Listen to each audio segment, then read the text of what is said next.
electricidad y luego lo sacrifican rompiendo los ventrículos para que se genere el choque hipovolémico muy rápido. Bien. ¿Qué encontramos aquí, niños? Esta estructura que ven en esta parte es el esófago. Y el esófago es una estructura de músculo, siempre tiene esta coloración cafezosa y es una estructura que en el organismo vivo normalmente está colapsada. Nosotros vamos a ver en el aparato digestivo que lo que se necesita para que el esófago transporte el alimento desde la parte superior y llegue al estómago es que al llegar el bolo alimenticio, el esófago se dilata. Y al dilatarse el esófago, genera la presión suficiente, los receptores de presión en la parte superior le informan al cerebro y el cerebro baja la información para que en la parte inferior se vaya generando una relajación de la estructura y en la parte superior una contracción. Por eso es que el transporte de los alimentos en el esófago dura, en el caso de los humanos, entre 5 y 9 segundos, desde que cae aquí hasta que llega al estómago. Y creo que todos ustedes en más de una ocasión han tomado un líquido muy frío y sienten cómo se va desplazando en el interior, ¿no? O muy caliente. O los receptores de la boca fueron engañados por el bolo alimenticio y de repente se quedó una parte de una tostada en el centro que no se detectó y la van sintiendo cuando va bajando, ¿no? Sí. Bien. ¿Esta es la vista a la sangre? ¿Por qué será? Y fíjense en esto, mis niños. Estoy haciendo la disección del esófago y en la parte interna este está recubierto por un epitelio, pero es un epitelio muy grueso, estratificado, tan grueso como el epitelio de las regiones más gruesas de su piel. Aquí lo tiene. Inclusive en este cuate se medio puede desprender. Entonces, este epitelio que está aquí, mis niños, es muy grueso porque es un mecanismo de protección de la estructura. Todos nosotros sabemos que los organismos al ingerir nutrientes, no siempre el bolo alimenticio tiene la textura que debe de tener. Entonces, la parte superior de este epitelio está formado por células muertas.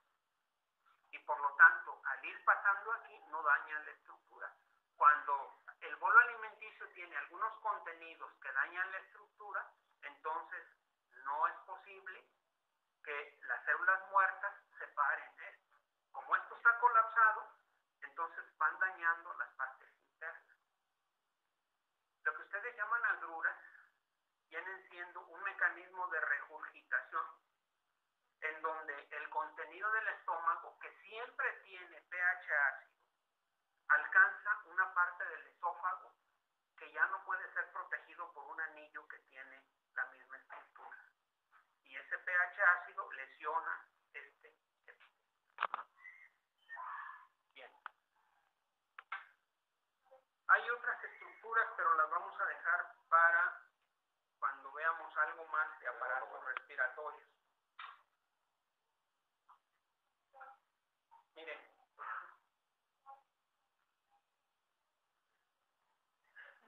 Vean esto.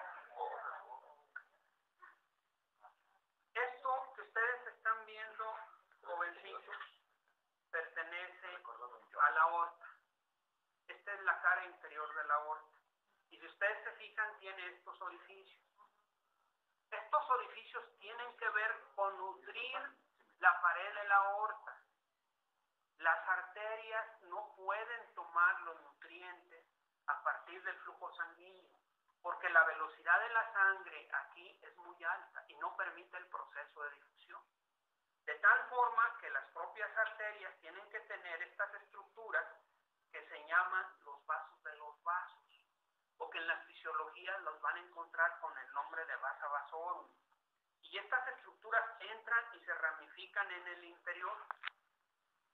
Y al ramificarse en el interior, le están proporcionando a la pared de la arteria el oxígeno y los nutrientes que necesita para poder mantener su metabolismo. No hay que olvidarse que todo lo que está formando un organismo se recicla.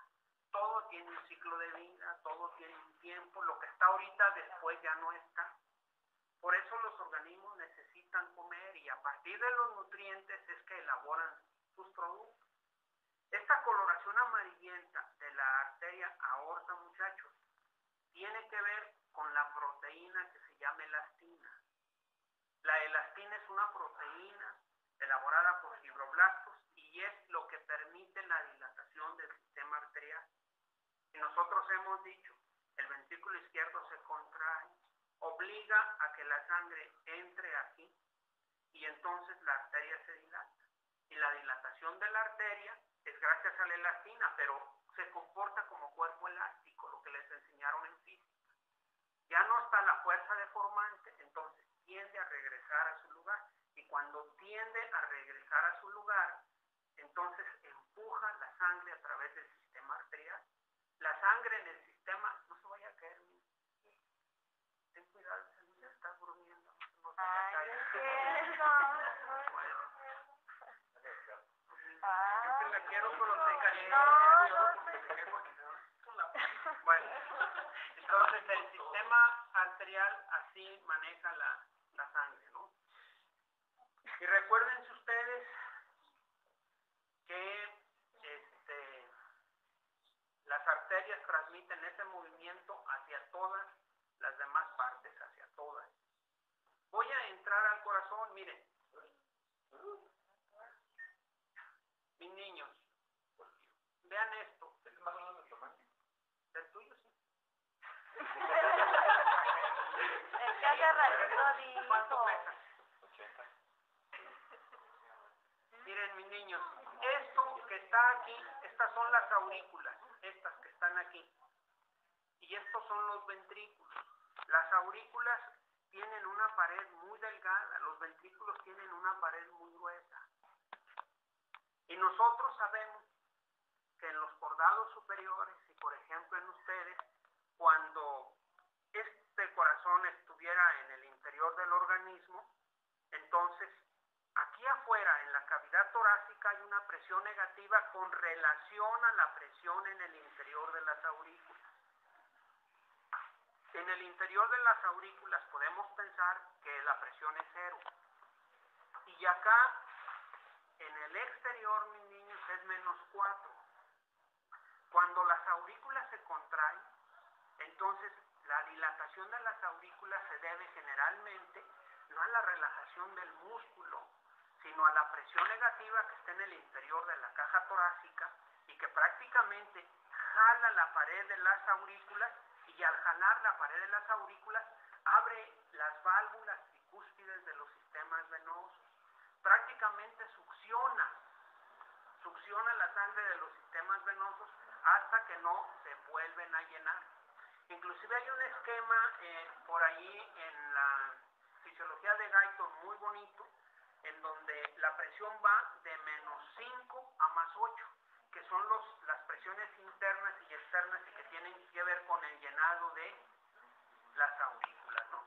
Pero yo no les pongo esos datos, mis niños, porque este no es un curso de fisiología especial, es un curso de fisiología general. Lo que quiero es que me entiendan el funcionamiento general y luego ya después, si a lo mejor alguno de ustedes trabaja en rehabilitación de humanos con problemas de infarto, pues ya tendrá que meterse a todo ese rollo. Y eso se los menciono porque hay un egresado de aquí que trabaja mucho con eso, ¿no? Trabaja mucho.